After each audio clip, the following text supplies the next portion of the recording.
All right, welcome back to Relaxed and Fast. Today we're just going to start us off with a little bit of a mini episode recapping first 2 weeks of the season here. We had Spire, and then we had our home meet, the Dr. Taraski Team Challenge.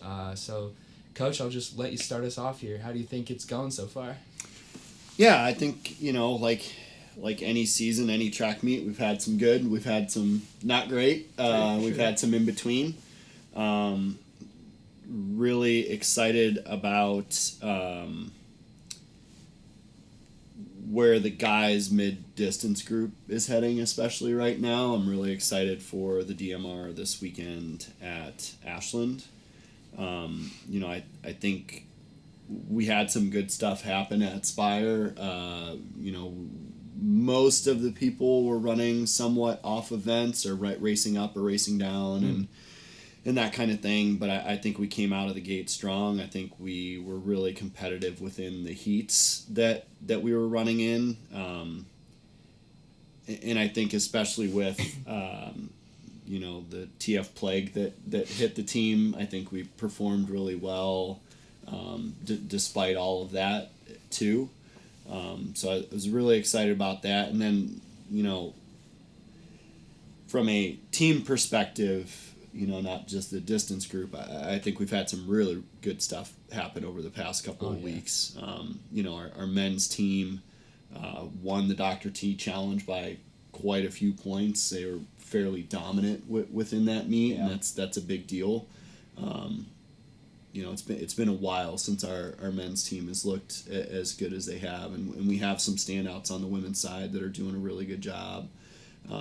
We had quite a few event winners. Rodney breaks a meet record in the 55. No kidding. I didn't Yep. See that happen? Yep. That was sick. crazy. I watched that Good one. for him. Yeah, really excited for him. And obviously many others, including yourself in the mile, and Will on the 800, and so on and so forth. And so that it's exciting. It's exciting to have the season going. I think there's some really good stuff that's come from it. So. And I think so. I was looking at the what do you call it? The USTFCCA rankings, which can sort of be arbitrary, but I think it's a cool comparison to look at where we've been in past years and where we're at now. And I think high jump was 6th in the nation right now. That's a really big deal. Shot deal. put's 7th. Yep. Even the mile, we're 20 something right now. Wow. And even the 800, we've only had one person really race an 800, and we're at 30th or something right now. Yeah. So the future is bright. To be honest, the future is bright. Yeah, I think those are a big deal. I mean, especially in the shot put in the high jump. I think that shows some of the depth that we have, and obviously in the high jump we have a standout. Event groups are ranked, and so we have more than 4 people in those events that are competing at a high level. And as you said, I think we're going to start climbing some of those lists once we start running some of those events as the season goes on. I think we're only going to get better on those rankings, and so this is the time of year where I think those become, I don't know if important is the right word, but it's a good valuable. sign for Yeah, sure. it's a good sign. Definitely absolutely. valuable is a good way to say it. I think it's definitely exciting. It's Yeah. something to get 100%. excited about. I know it's early, but it is definitely something to get excited about. And I think it's we had a solid DMR open last year at Ashland, which is the meet that's coming up, and I think that we are in, dare I say, significantly better shape than we were last time this year. And I remember coming away from that being very excited, and now I'm looking back and I'm looking at, we ran 10-12, and I'm looking at that and I'm saying, if we would run that this time around, I don't think I'll be slightly disappointed. Yeah. I mean, I agree. I don't want to overspeak, but I think there's sub 10 potential. I mean, Here. I think pretty there is. I feel like it's pretty in reach. Yeah.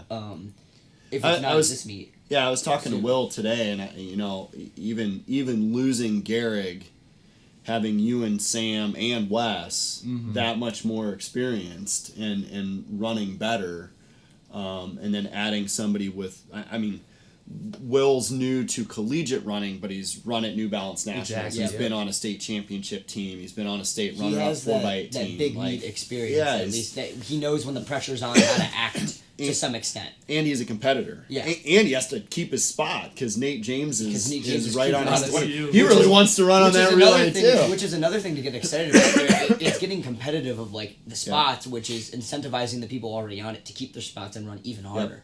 There is a little bit of that like healthy competition within the team of like who's getting the DMR, and I like how it's kind of a big deal here. Is like who's getting on that DMR. The DMR is a huge deal, and we've been talking amongst ourselves for weeks of like, what's the DMR going to look like? Yeah. So it's the very battle interesting. between the kind of like unspoken battle between Nate and Will this last week, like who's gonna earn that spot, and they both had incredible weeks. And you know Nate wants that spot. So like Nate definitely Yep. wants to go out there and find that spot. But then it's also that he didn't get it this week. He was like, dude, I'm just excited to watch and see what you guys can do. He's like, I'm gonna be eating my popcorn on the sideline. I won't even be there, and I'm very excited to see those results. Mm-hmm. I also very much appreciate it because I grabbed Will and Nate together and kind of just talked through why I made the decision that I made and appreciated Nate's viewpoint of it. And he was like, well, he beat me in the 800 this weekend, and so that makes sense that why he's going in there. And I was very clear with Will that you've got a guy that if you don't run well this weekend we can very easily interchange you guys. Which is definitely good that a lot of people on the team take that more as like a reason to work harder. Yeah. And they take it in the right way. Yep. I don't want to speak for anybody, but I feel like Nate James definitely takes it in the right way of like, let's work harder, and Will definitely is like, I gotta keep my spot, man. So he's gonna go out there and go run his It's ass healthy, good, healthy competition. which is the best kind of competition Yep. when we're talking as a team. And me and Nick Schwartz were talking this morning about sort of how you individually motivate people, and we were kind of talking about how I assume you knew that Garrig was motivated by people kind of counting him out, and I think you notice there's like people on the team that get motivated by that way. So sometimes you'll just sneak little things in, like, oh yeah, you're too flat guy or something like that, just like a little jab, and then that person you know that they're not going to take it to heart and get upset and quit the team. You know they're going to use it as fuel to the fire, and they're just going to work a little bit harder. And that's an important... We have a lot of people on the team that have that mindset. And going off that, when we had a recruit here the other day, we were talking about different ways Coach motivates people, and one of us was like, yeah, Coach said, like, to me once, there's no reason to run this 150 with these guys if I can't go under 19. And he said, and that made me really want to go under 19, and I ran my ass off until I got under 19. And he told the recruit, he's like he knows how to get you to the potential that you should be at. And he's like, and the guy was like, it was Christian. Christian was like, and that really got to me and motivated me to get there. So definitely going off what you said, like that's definitely still seen in the program a lot. It's funny because you learn habits from someplace, right? And that's the same stuff that Holman and Brown would do to me when I was in college too. I remember being in workouts, and I'd be running this really great workout, and Brown would walk over and be like, yeah, well, Mark Miller, who was the national champ from Keene State the year before, Mark Miller could run 120 on this next rep. And I'm just like, fine, I'll go run 118, or 117. I'd get done, and I'd go over and be like, yeah, check that out. And Brown would just be like, you just did exactly what I wanted you to do. Trying to find a way to get under your skin a little bit that's not too personal, but like in a way of like, go work your ass off, and in the moment you don't realize what they're trying to do, but right when you finish, they're like, that's what I was trying to get you Exactly. Because if you realize in the moment, like, not to get segued into some different conversation, but if you realize in the moment, you're not going to work as hard. But when coach comes around, pisses you off a little bit. I'm really excited for this weekend, though. I think we're trending in a good direction. This is typically the weekend that our training starts to come together a little bit more, and I think we're ready. Yesterday was a pretty good indicator that things are starting to click here a little bit, and so we just got to go execute and just do what we do and see what happens. And me and Sam had a conversation yesterday, and we said me and him and Nate and Will as well, we are all in shape. Currently our school record is 154.7. I think we're all faster than that at this moment, so it's going to be, I think all four of us potentially break this record. It's going to be who breaks it by the most. Yeah. So it's going to be Which fun I will say it's fun challenge. competition, because you said something yesterday where you're like, I kind of hope Sam breaks my record so I can get a picture of me handing it off to him. And then it's like, because then I can just take it back. So we can next take to it you. back. And like- And I think that just shows that everybody here is just competing healthily for the right thing. It's the right problem to have. There's too many guys to break the record that only one guy can have it, and everybody's got to work in the right way. And then that raises the bar too, right? The first guy under 15 minutes, the first guy under 4 minutes in the 1500, like those things, they're barriers. And then all of a sudden we go from having a couple guys barely break 4 minutes to 351, and then now that's the new bar, and then hopefully that becomes 346, and eventually that becomes the standard. 151, and then that just becomes the norm, right? Yeah, we've got 3 or 4 guys that can run 150 or better type of thing. Yeah, which is, I think we just perfectly explained how the team is trending upwards. Yeah. And how the future is bright. I said that earlier. Yeah. The future is bright. The future is bright. Gotta wear shades. Gotta wear shades. That's great. And then we also had the high school meet this weekend. Yeah. It makes for a very long weekend from our end. Yes. Just being the host of the event, but high school meet's always a lot of fun. We get all types of athletes that come to this, and we tried to do some special stuff with some of the signage and the photo backdrops, and Nike got involved and gave out the elite jerseys, and Second Soul was here, and they did spike demos with the Nike stuff, and they did a ton of really cool like banners and signage, and then it was a really neat event. I think I saw a couple of the high schools posting pictures with the meet record and all that kind of stuff, and so hopefully we can continue to grow that event and continue to make it a little bit bigger and better. And obviously it has its purpose for recruiting, and we have a lot of recruits come in and they get to see the team, but I think you guys as a team do such a good job of making everybody feel welcome. And I've already had coaches giving feedback on how all of the different event groups were so good with the areas that they were working and helping out the high school athletes and all that kind of stuff. And that's a fun event. Like dude. Like if I was in high school still, I would have loved going to an event like that, especially just like, and we've talked about this before, when you showed me the signage initially, I was like, high schoolers really like that stuff. Like, it's like all official and it's all nice, and it's a really nicely ran event. And those guys stepping on the line for the mile, there was a lot of, you could feel that, like, they've got the uniforms on, they've got the tape they're going to cross, so there was a lot of nervous energy and excitement that was built up, so that they ended up going out in like a 31. Yeah. Went out really fast. They made it a fun race. And we were talking to a few of them beforehand.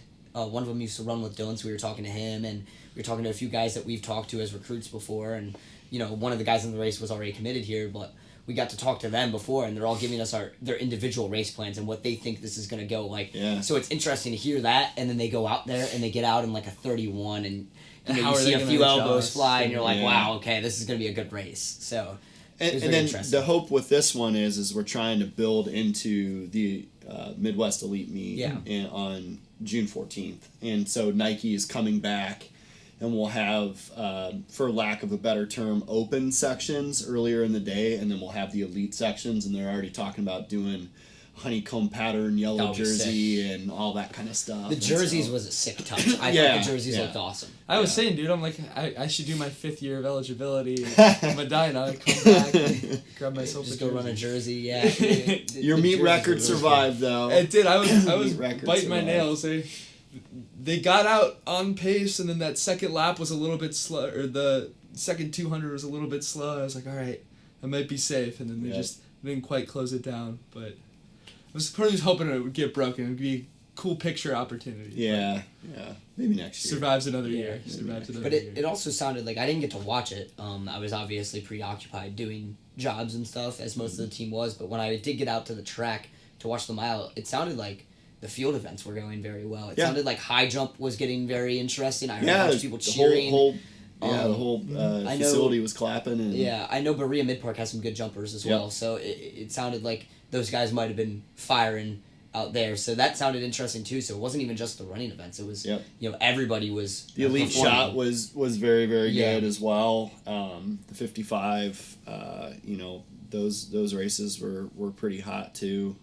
We had a handful of meet records go down, especially with the elite events, which is always the always women's exciting. elite mile. She got the record as well, and right? and in the 800, same. She got the same, 8 too, same so young she lady, yeah. wow, that was impressive. Yeah. She went out and she's she really went out good. flying. Everyone around She's I really watched good. it, and Michael came up to me. She's like, "I know this girl's gonna win," and Yeah. I was like, "Okay, like let's see what happens." And she went out moving, and I was like, "Oh my gosh!" I'm standing Yeah. with some of the sprinters and stuff, and they're like, "Oh my god, dude! Like she's gonna die. She's gonna." I'm like, "It doesn't look like it." I'm like, she's looked not strong. slowing down. She looked dude. strong, and she had an insane kick. It was incredible. That last lap, she had like lap and a half. She had an incredible kick. She Yeah, was, I talked to her after the race, and she was like, "Yeah, I was kind of surprised. I that was a big PR for her, and in the mile, and she's like, I just ran at Kent like a week or two ago, and I was like, holy cow!" And she improved a lot from part that. of And that it's interesting. is It's like 300 down to 200 Yeah. track, and you still run really fast. And part of that, I feel like, and like maybe I'm wrong, but I feel like part of it's the atmosphere Hopefully. that comes to Oh, that yeah, meet, that's- because that's there's so our much. hope, right? We hype up that meet so much throughout, even on the team. We hype up that meet so much, and then like we have Nike there, and all this stuff's going on, and there's tons of teams there and tons of individuals there. We have the elite heat with like all these custom jerseys and all this stuff, and it's the hype, the atmosphere around it. It's like, how would you not run fast? And Yeah. even if you do have a bad race, how are you dissatisfied? You got to run at this. You had this amazing opportunity. Yeah. All right. Unless you guys have anything else to add. Nope. No. All right. I think we'll wrap it up. Thank you guys for tuning in. We will see you guys in the next episode. Have a good one.